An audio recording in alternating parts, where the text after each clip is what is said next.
Hey guys, Dorky DIY Dad here. So it is officially summer here. It is a balmy 90 degrees out, and I've decided it's a great day to work on the roof of my camper. So, what are we doing today? So, on our camper, we have, say, the pretty standard roof vent, opens to about a 30-45 degree angle. And what I plan to do is install some vent covers on them. What the vent covers will do is essentially allow me to keep the vent open when it's raining or even when I'm driving with the camper. And that way it'll allow just additional ventilation in the camper, especially if it's raining. So this particular vent, we're directly over the shower. So if it's raining, uh, you don't really want to be getting rained on while showering. I know you're already wet while showering, but getting rained on top of that just doesn't seem right. So what this cover will do here is allow me to keep this vent open. And this is the cover here. So this is a Maxx air cover. Gets installed right over the vent like this. And there are vents on the back. And it'll allow air to circulate, keeping rain and anything else out of the camper. So the way this installs is actually pretty simple here. It's just a couple brackets. I'll show you how I'm going to do that. A couple things though you want to keep in mind before you start drilling holes is first off, you'll see that I've got my vent open. I want to make sure that this cover is going to fit over my vent, so that way I don't start installing it and then find out at the end that this isn't going to work. Uh, Second thing is you'll want to keep in mind is you will have to drill through the sidewall of your fan housing, which in my case is just like some kind of stainless steel, it looks like. Not a big deal, but just something, be prepared for. Hey guys, as I was going through the rest of the installation, I realized I misspoke about the type of metal I was drilling through. It's definitely not stainless steel like I just said it was. I can almost guarantee you it's not even steel at all. It's most likely just aluminum, which is pretty simple to drill through. So I'm gonna chalk that error up to the heat out here. Again, it's 90+ degrees out here and I'm on the roof of my camper, so sorry about that, but please bear with me. Anyway, back to the installation. Another thing too you'll want to keep in mind is,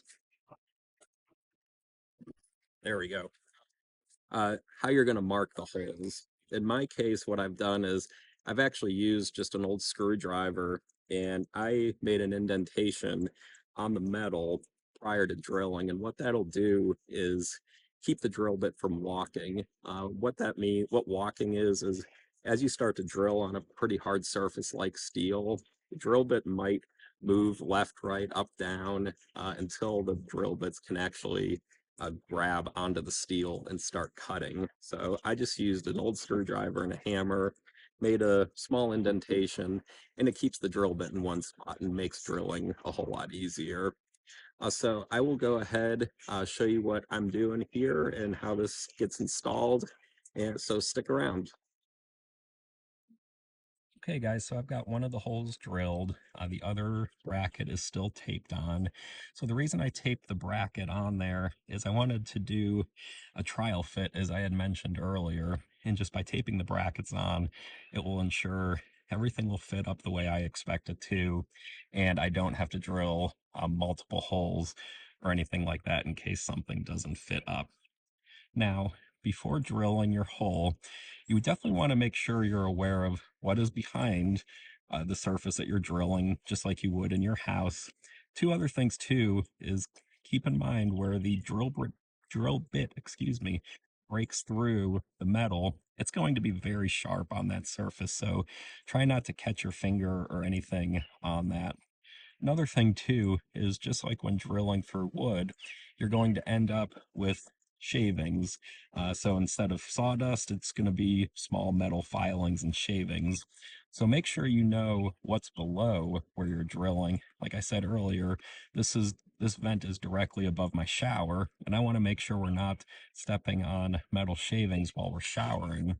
But for this particular fan I have, you'll see that there's actually a lip running around the inside. So that's not something I really need to worry too much about. But regardless, I'm still just going to vacuum those out of there because that would definitely hurt to step on them.